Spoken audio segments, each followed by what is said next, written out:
of Justice ruling on the Kenya-Somalia maritime border dispute.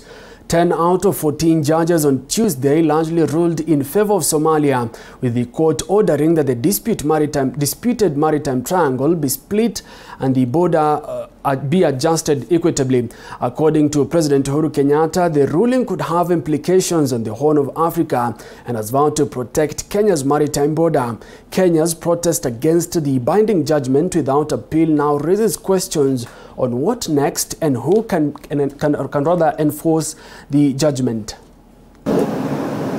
Hours after the 14-judge bench at the International Court of Justice ruled that the Kenya-Somalia maritime border dispute be solved amicably by splitting the disputed triangle, President Uhuru Kenyatta has rejected the binding judgment, with Kenyatta claiming that Kenya was not surprised with the court's ruling. Kenya wishes to indicate that it rejects in totality and does not recognize the findings in the decision.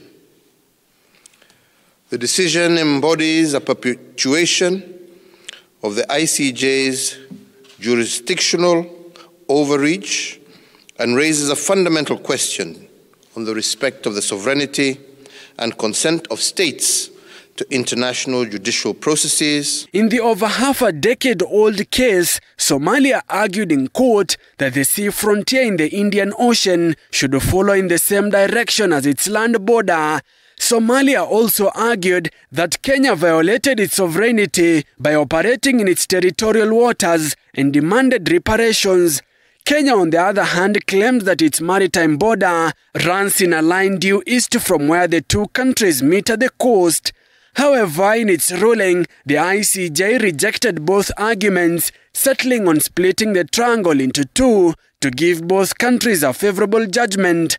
As a result, the newly developed median line separates Kenya and Somalia at 12 nautical miles from the coast and runs for another 200 nautical miles into the international maritime borders.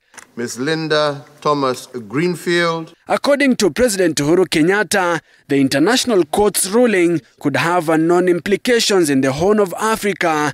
Thousands of fishermen in the island of Lamu, who claim the triangle harbors most of their fishing grounds, faulting the ICJ for not visiting the disputed area. It will also reverse the social, political, and economic gains and potentially aggravate the peace and security situation in the fragile Horn of Africa region. Kenya is a true friend, and that friendship can be extended by cordial working relationship between Kenya and Somalia. With President Kenyatta promising to defend Kenya's territorial boundaries and the court without a means to enforce the ruling, it is unclear what will happen next. Earlier this month, President Kenyatta upgraded the Manda Bay Forward Operations Base, which played a key role in the capture of Kismayu by KDF in September 2012, to a full naval base. But international relations experts have ruled out the possibility of the two countries going to war. All right.